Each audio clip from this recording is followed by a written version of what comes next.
Hi everyone, welcome to the Sew Essential vlog. I'm Lucy and I'm here today to show you how to sew a Hong Kong finish or a bias bound seam. So this is often used on high-end garments and on unlined coats, jackets, skirts and dresses. Now you'll recognise it, you've probably seen it on ready-to-wear garments. On the inside of your garment, the seam allowances for any beginners out there are the bits of fabric that sit either side of the seam that you've just sewn, and they'll obviously have raw edges that need to be finished. With a Hong Kong finish, they're finished with a lovely strip of bias binding, so it's a great opportunity to add some real pizzazz to your handmade garments. You can use a super funky bias binding, you can use a matching colour, you can use satin bias, but it's a lovely opportunity to make the inside as beautiful as the outside. And I just want to show you an example here. Sadly it's not particularly pizzazz or snazzy, but you can see that nice neat finish with the satin bias there. So let's get started with the sewing. Everything I use today can be found on our website and you'll also find the link to that below. So here I've got two pieces of fabric sewn together in the normal way. So I've sewn the seam in the normal way, right sides together. And you can just see that's where the seam has been sewn, and then the seam allowances are either side. And on this seam allowance I've pinned a piece of bias binding the same length as the seam to that seam allowance, lining up the raw edges. And I'm going to move the main fabric out of the way, so I've got that here, and then I'm just going to sew the bias binding to the seam allowance. And I'm using my seam marker foot here. You can get these for a range of different machines and models, and it's just got various different markings on it that help me to sew a straight seam. So I'm sewing a 1/4 inch here just to attach the binding to the seam allowance nice and evenly. So I'll just keep stitching, removing the pins as I go, making sure I've kept the raw edge lined up with the 1/4 inch marking on the foot. And I'm just stitching down to the end here, and then obviously back stitch at the start and at the end as well to secure your stitches. So I'm just going to back stitch here now. There we go, and then just cut my threads and remove the fabric. So you can see now I've stitched that part of the binding to the seam allowance.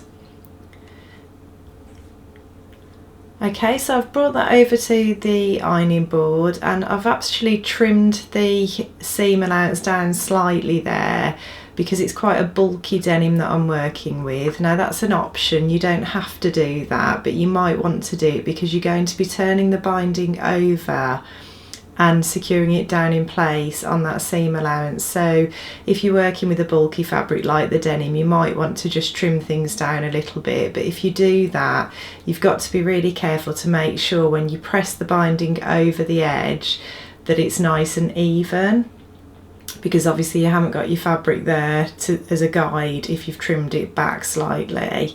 But what I can see is I can still see the crease of the original bindings. This was a ready-made bias binding.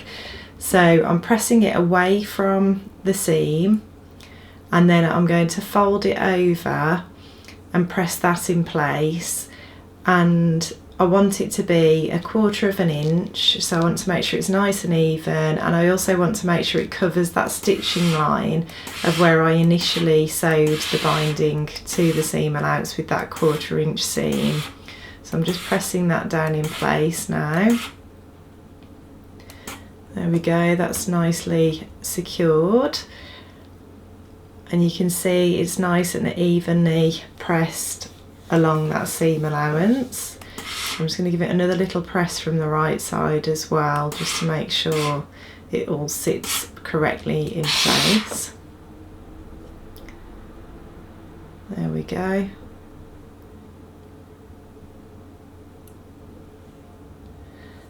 Now I've pinned that binding in place where I've pressed it, and we're going to take that, and again making sure we're just stitching the seam allowance. We want to secure this binding in place now.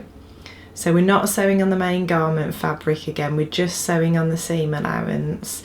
and my chosen method is to stitch in the ditch. So I'm going to be stitching between the binding and the seam allowance using my clear foot so I can see what I'm doing. You can get a stitch in the ditch foot for this job, which some people like to use. We stock those for a wide range of machines, but I quite like using my clear foot. I find that easier.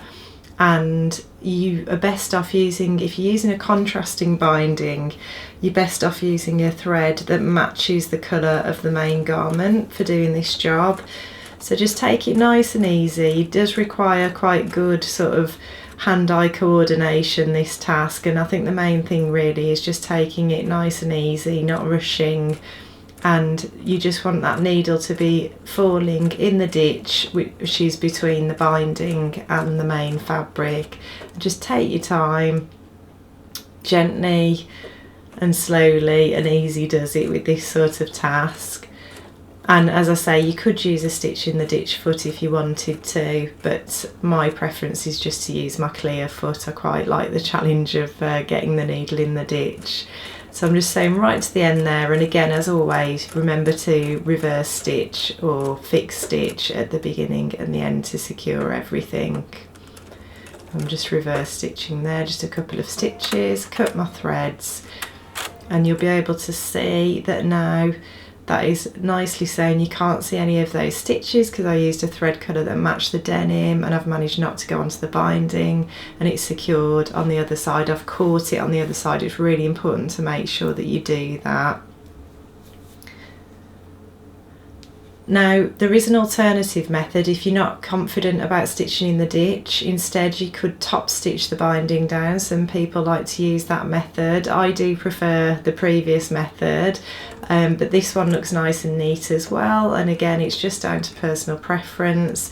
So I'm just stitching about 1/8 of an inch away from where the binding and the denim join, and I'm just top stitching that down with a contrasting thread. You could use a matching thread, you know, there's no hard and fast rules here.